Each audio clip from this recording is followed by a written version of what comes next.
मित्रांनो, तुमच्याकडे किंवा तुमच्या फॅमिली अँड फ्रेंड्सकडे जर ओला आहे तर हा व्हिडिओ तुमच्यासाठी होणार आहे.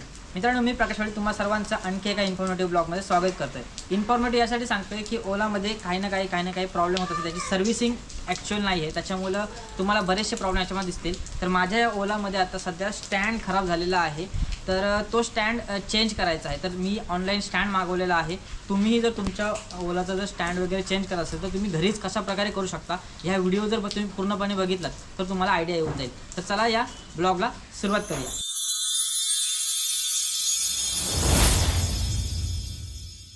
मित्रांनो, मी ओलाच्या ऑफिशियल साईट्सवरून हा ओलाचा स्टँड मागवलेला आहे. जर तुम्हाला ऑफिशियलवाला जर नसेल हवा, आणखी मजबूत हवा असेल तर फ्लिपकार्ट, ॲमेझॉन सारख्या साईट्सवर सुद्धा ओलाचे स्टँड्स अवेलेबल आहेत, ज्यांची मी लिंक डिस्क्रिप्शनमध्ये देऊन ठेवीन, जेणेकरून तुम्ही तिकडून ऑर्डर करू शकता. तर मला हा खूप कन्व्हिनियंट वाटला, मी हा मागवला. मित्रांनो, आपली जी ओला आहे ना, तिचा जो साईड स्टँड आहे ना, तो बघा इथून ब्रेक झालेला आहे. हे बघा पूर्ण हलतोय आणि साईडला लावली ना की खूप वागते. आणि इथून ही असेंब्ली आहे ना पूर्ण ब्रेक झालेली आहे. सो आता ही मी इथे जे दोन नट एल की जे बोल्ट आहेत ना, हा आणि हा रिमूव्ह करणार आहे आणि मग हा पूर्ण स्टँड बाहेर येईल. तर चला मी कशा प्रकारे हा निघतो ते पण तुम्हाला दाखवतो.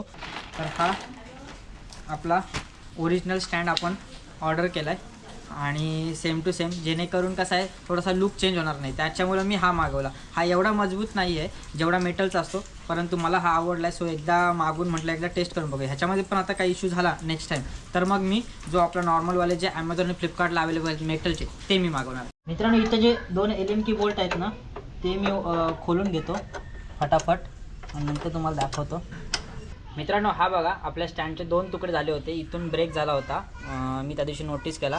ठीक आहे, हा मी आता सेपरेट केलेला आहे. इथे एक सेन्सर आहे ना, तो तुम्ही एल कीने असं, इथं एक बोल्ट आहे, तो थोडा जर तुम्ही चुकून करायला गेलात तर व्यवस्थित उघडा. मी हा काढतो व्यवस्थित. आता आपल्याकडे 3 नट बोल्ट राहतील.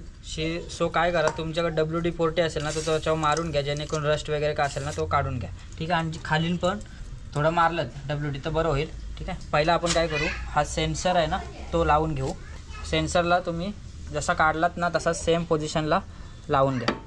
मी काय केलं आहे, पहिले जे आपले एल कीचे जे नटबोल्ट होते ना, हे दोन ते पहिले लावून घेतो, टाईट करतो आणि त्याच्यानंतर मग शेवटी सेन्सर लावू, कारण ती वायर आहे ना मग ती पोझिशनला येईल. ठीक आहे, अशी खालच्या साईडला ठेवली. आता पहिला हे नटबोल्ट टाईट करून घेतो. आता मी सेन्सर फिट करतो. मित्रांनो, हा बघा, पहिले ते 2 नटबोल्ट फिट केलं, त्याच्यानंतर सेन्सर फिट केला.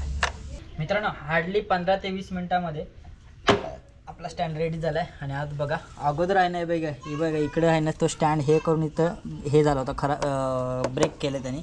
सो झाला आता ओके. चला टेस्टिंग करूया.